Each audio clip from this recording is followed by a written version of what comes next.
Between the years 2000 and 2023, the baseline reality of American religious engagement quietly collapsed. According to comprehensive data from the Hartford Institute for Religion Research and Lifeway Research, the median weekly attendance for congregations in the United States plummeted from 137 people to a mere 60 worshipers. Today, nearly 70% of all churches average fewer than 100 attendees a week. The baseline is eroding. The masses are silently receding into the liminal background of the culture. Yet, a look at the skyline of American religion presents a jarring, counterintuitive paradox. The megachurch appears to be thriving. The Hartford Institute identified approximately 1,150 of these massive institutions operating within the United States in 2020, projecting weekly attendance figures averaging over 4,000 people per organization. Observers see sprawling parking lots, high production facilities, and the aesthetic of unstoppable momentum. It is, in fact, a carefully engineered mathematical illusion. A closer look at the concrete reveals that the architecture is changing and the sanctuaries are shrinking. For decades, the standard metric of institutional dominance was the construction of a massive single-site auditorium. These were cavernous rooms designed to hold 5,000, 7,000, or 10,000 bodies at once. That era is currently being dismantled. The 2020 Megachurch survey, conducted by the Hartford Institute, the Evangelical Council for Financial Accountability, and Leadership Network revealed a fascinating inversion. Despite claiming increased overall attendance, the median seating capacity of the primary megachurch sanctuary actually dropped to just 1,200 seats. The institution is no longer building monolithic arenas. Instead, it is fracturing itself. In the year 2000, only 23% of megachurches operated across multiple physical locations. By 2020, that number surged to 70%, with another 10% actively preparing to transition to the model.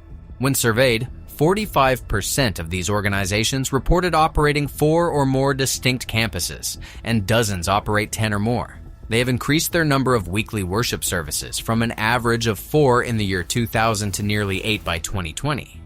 They are not putting more bodies into a single room. They are spreading the exact same shifting demographics across a vast network of smaller, cheaper, decentralized holding spaces. By lowering the capacity of the individual room, the institution ensures the space always feels full. By operating dozens of 500-seat satellite venues, the brand generates the aesthetic of explosive growth while neatly obscuring the fact that the actual density of the crowd is dissipating.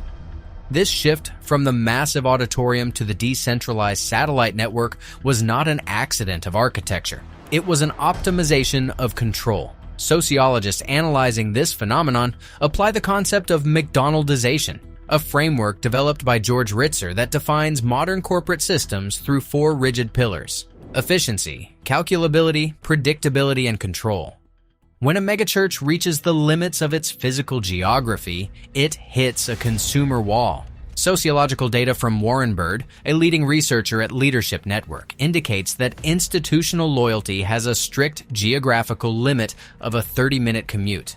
If the drive exceeds 30 minutes, per capita involvement in community networks and volunteering collapses. The consumer will only drive so far. To bypass this boundary, the institution adopted the corporate franchise model. Organizations like Life.Church, which launched its multi-site strategy in 1996, and Hillsong Church, which franchised its Australian model globally, operate exactly like fast food chains. The strategy is highly efficient. It requires no massive capital campaigns to buy 100-acre lots or alter urban zoning laws. The primary upfront costs are simply the lease of a high school gymnasium, targeted advertising, and high-definition audiovisual technology. At the center of this franchise is the CEO pastor. Within the sociological framework of Max Weber, this structure relies entirely on the routinization of charisma. The entire institutional weight balances on the magnetic pull of one highly produced individual. But transporting that individual across the country is inefficient. The solution is the video feed.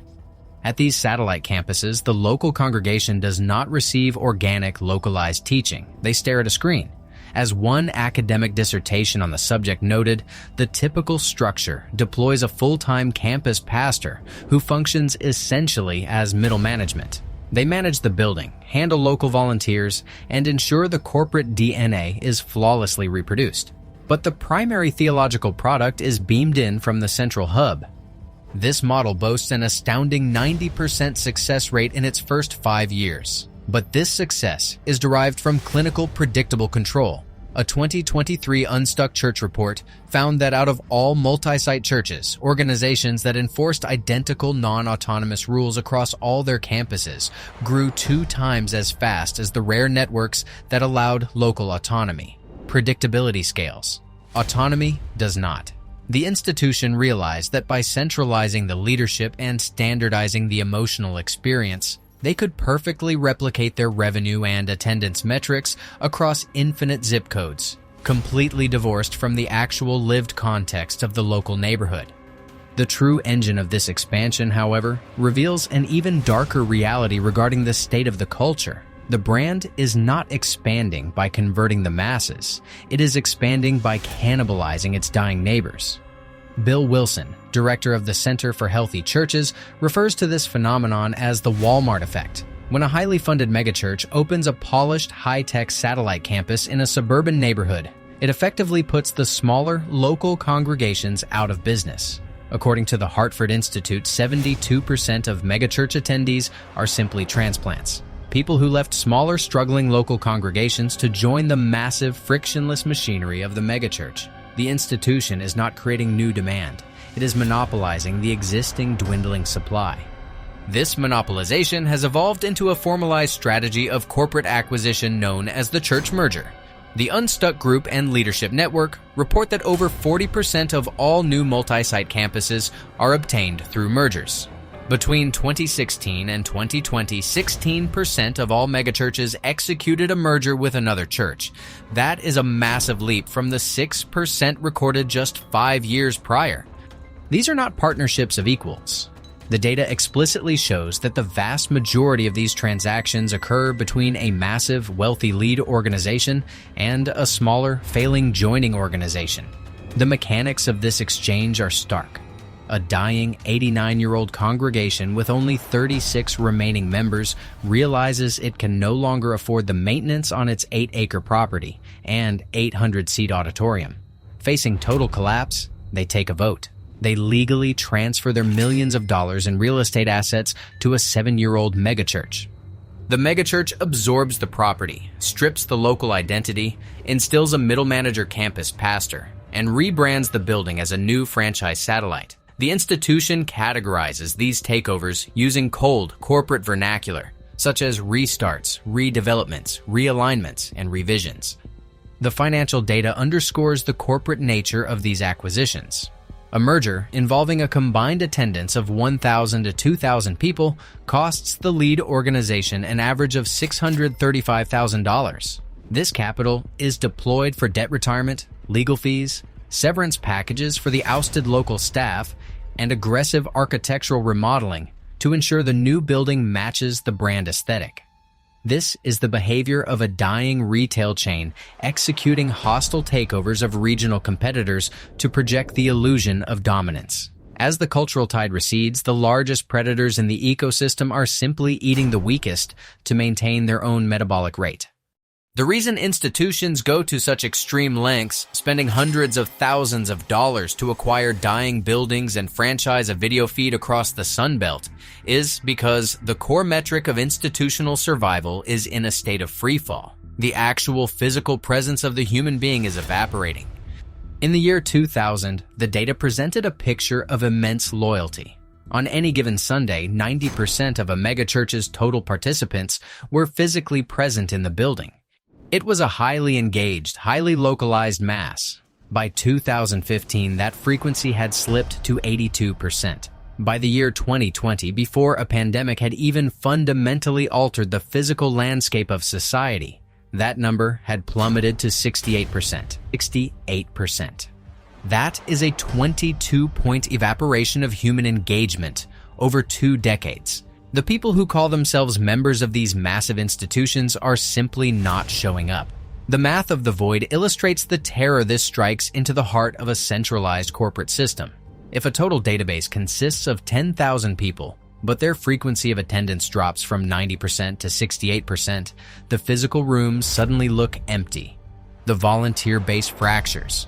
The psychological momentum of the crowd dissipates. To hide this frequency fracture, the institution has no choice but to rapidly acquire more bodies. If the average consumer is only showing up 1.5 times a month, the church must expand its total footprint by 30 to 40% just to keep the seats warm and the financial ledgers balanced. And the financial ledgers are miraculously balancing. Despite the drop in physical attendance, a 2023 report from the Hartford Institute noted that giving at congregations went up by an astonishing 42% over a 3-year period, jumping from a median of $120,000 to $170,000. A shrinking absent base yields vastly higher revenue through the automation of capital. The integration of frictionless online giving algorithms ensures that the institution extracts wealth from the demographic, even when the demographic does not walk through the doors. But capital cannot sing. Capital cannot fill an auditorium. Capital cannot provide the visceral visual proof of cultural dominance that the megachurch requires to justify its own existence. The demographic data provides no comfort for the future. An April 2021 Gallup analysis revealed that for the first time in 8 decades of tracking, fewer than 50% of all Americans are formal members of a house of worship. The generational divide is a chasm. While 66% of traditionalists born before 1946 retain their institutional memberships, only 36% of millennials do. Furthermore, the leadership of these megachurches is dangerously static. The average megachurch pastor is a 53-year-old white male who has held power for 15 years.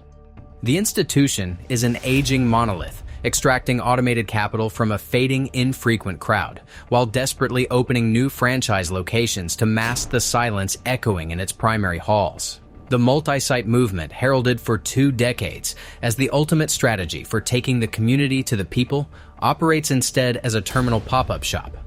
When a dying retail brand realizes its flagship stores are hemorrhaging foot traffic, it does not invent a better product. It opens dozens of small, cheap, temporary pop-up locations in high-traffic suburban zones. It saturates the visual landscape. It forces the consumer to see the logo everywhere. The goal is to convince the shareholders, the media, and the consumers themselves that the brand is omnipresent, even as the core logistics rot from the inside out. The megachurch has perfected this mechanism. By fragmenting the 10,000-seat arena into 20 different 500-seat rooms, they have mathematically ensured that the rooms will always appear full to the individual standing inside them. The system runs on the psychology of Irving Goffman's dramaturgical theory. The church is a co-produced drama. The attendee is brought into a highly controlled, flawlessly lit liminal space. The music is perfectly engineered. The middle management campus pastor executes the local script, and the CEO pastor's face is projected at a massive scale, delivering a standardized, unthreatening message devoid of any hyper-local friction. It is highly efficient. It requires almost no actual interpersonal vulnerability, and it is entirely disconnected from the historical reality of localized community. Data from the Leadership Network enthusiastically reports that 85% of multi-site churches experience growth, averaging a 14% increase per year. They proudly note that 87% of these institutions see an increase in lay involvement when a new campus is launched, but sociologists understand the underlying math. A new campus launches with a median of 90 highly committed transplants. In a room of 90 people, the psychological pressure to volunteer is immense. In a room of 5,000, a person can remain comfortably anonymous. The institution is simply manipulating group dynamics, breaking the passive masses into smaller, highly pressured cohorts to extract free labor and stabilize the brand. Even claims of diversity are a byproduct of this corporate scaling. 58% of megachurches now claim to be multiracial. But this is a statistical inevitability of absorbing massive swaths of diverse urban and suburban populations into a single, monolithic database. It is not a reflection of localized, integrated harmony. The power remains rigidly centralized at the top. The Multi-Site Mirage is a masterpiece of institutional survival. It is the architectural manifestation of a system that refuses to die.